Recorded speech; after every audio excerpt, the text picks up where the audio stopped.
El amanecer en los alrededores del estadio Akron en Zapopan, Jalisco, no traía consigo el rumor de la multitud, ni el eco de gritos entusiastas como los que se anticipan para el Mundial de Fútbol 2026. En lugar de eso, era un silencio pesado, apenas quebrado por el ruido de palas, de tierra removida y por las respiraciones profundas de quienes se turnaban para excavar con manos firmes, aunque temblorosas. Aquello que buscaban no era un trofeo ni una victoria, sino algo infinitamente más humano. Restos de personas que alguna vez tuvieron nombre, historia, familia. Las bolsas negras, cientos de ellas, eran testimonio de vidas truncadas en una violencia que durante años había permanecido bajo la superficie del suelo y también de la conciencia social.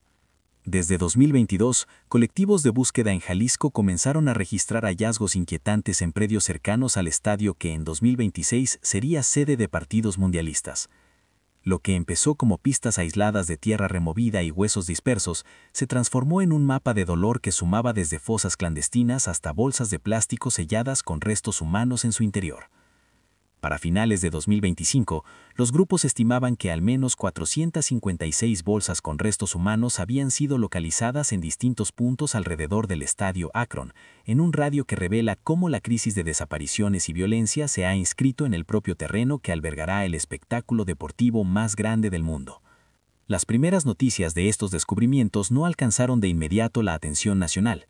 Fueron los grupos de familiares, las conocidas como Madres Buscadoras, y colectivos como Guerreros Buscadores de Jalisco, quienes documentaron sistemáticamente cada hallazgo, georreferenciaron cada bolsa encontrada y generaron evidencia fotográfica y testimonial del horror que estaba bajo tierra. En muchos de esos sitios, las autoridades habían dado por concluidos trabajos, pero los colectivos regresaban con determinación, conscientes de que la intervención oficial rara vez daba con todos los restos enterrados. La historia de estas madres y familiares era profundamente personal. Muchas de ellas cargaban consigo años de incertidumbre, de noches sin respuesta, de expedientes que parecían perderse entre la burocracia. Para ellos, excavar no era solo una tarea física, sino un acto de memoria y justicia. Cada palada de tierra levantada representaba un intento por recuperar la presencia tangible de un ser querido, aunque solo fuera a través de fragmentos de hueso, restos óseos o piezas de ropa que resistían al paso del tiempo. Las bolsas, en su mayoría de plástico negro, no estaban esparcidas de forma aislada. Algunas estaban agrupadas en puntos específicos donde se sabía que existían fosas. En la zona conocida como Las Agujas, por ejemplo, la cifra de bolsas recuperadas superó con creces los 200 en un solo predio, donde antes los trabajadores de una construcción dieron con bolsas enterradas mientras abrían terreno para un nuevo desarrollo urbanístico. El colectivo acudió rápidamente y tras días de excavación manual sumaron casi 300 contenedores con restos humanos únicamente en esa área. Otro punto fue Arroyo Hondo, donde decenas de bolsas yacen bajo tierra esperando ser recuperadas con la cooperación, o al menos la tolerancia, de las autoridades.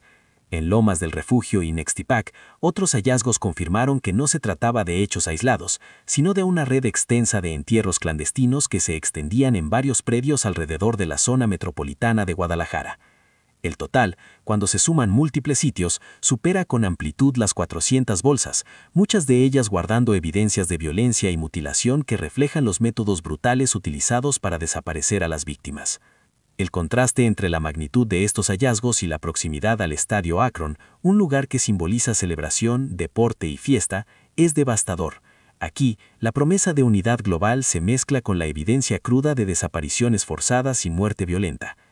Las Madres Buscadoras, lejos de desaparecer ante la magnitud del dolor, organizaron jornadas de búsqueda, donde no solo excavaban, sino que también documentaban lo que encontraban, registraban coordenadas, tomaban fotografías y generaban evidencia que esperaban que pudiera servir para algún día alcanzar justicia. No todas las bolsas contenían cuerpos completos. Muchas eran restos fragmentados, huesos diseminados en distintos lugares, piel fosilizada, piezas que hablaban de vidas desmembradas y desaparecidas sin explicación. En algunos casos, equipos forenses tuvieron que trabajar con métodos limitados para recuperar la menor pieza y procesarla para posibles identificaciones. La falta de capacidad suficiente en instituciones forenses locales fue una constante crítica. Los colectivos denunciaban que la falta de recursos y personal retrasaba la identificación de cuerpos, generando más sufrimiento en familias que ya cargaban con años de incertidumbre. El paisaje alrededor de esas fosas clandestinas cambió con el tiempo. Donde antes había campos abiertos y terrenos sin interés aparente, ahora había montículos de tierra, huellas de palas y pequeñas cruces improvisadas. A medida que la noticia de los hallazgos se difundió, más familias se sumaron a las jornadas. Algunas llegaban con fotografías impresas en blanco y negro de sus seres queridos, otras con tarjetas o nombres escritos a mano en carteles. La búsqueda se convirtió en un acto colectivo de duelo, resistencia y memoria, donde desconocidos compartían historias y lágrimas al ritmo de las paladas que levantaban tierra y verdades enterradas.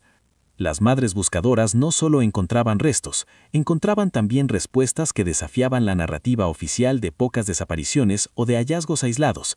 Para ellas, cada bolsa recuperada era una prueba de que las desapariciones en México no eran incidentes separados, sino parte de una crisis estructural, alimentada por la violencia del crimen organizado, la inacción institucional y la indiferencia social. Sabían que sus esfuerzos no abolirían la violencia por completo, pero al menos devolverían nombres y rostros a quienes habían sido reducidos a estadísticas. La cercanía con el estadio Akron, además de su connotación mundialista, llamó la atención internacional sobre la crisis de desapariciones en México. Medios extranjeros comenzaron a informar sobre los cientos de bolsas encontradas, resaltando el contraste entre la imagen de fiesta global que se avecinaba y la realidad de desapariciones sin resolver que asolaba comunidades enteras. El fenómeno se discutió no solo como un problema local o nacional, sino como parte de un debate más amplio sobre derechos humanos, impunidad y la responsabilidad de visibilizar el dolor que permanece oculto bajo tierra. Las madres, a pesar de atravesar el duelo más profundo, se convirtieron en protagonistas de una búsqueda que detuvo el olvido. Levantaron cada bolsa no como un símbolo de derrota, sino como un acto de dignidad humana. Sus manos, marcadas por el barro y las grietas del esfuerzo físico, sostenían la esperanza de que cada resto recuperado representara un paso más hacia la verdad. Aunque el camino por delante era largo y lleno de incertidumbre, ellas no desistían, porque mientras una sola vida quedara sin nombre, la búsqueda continuaría.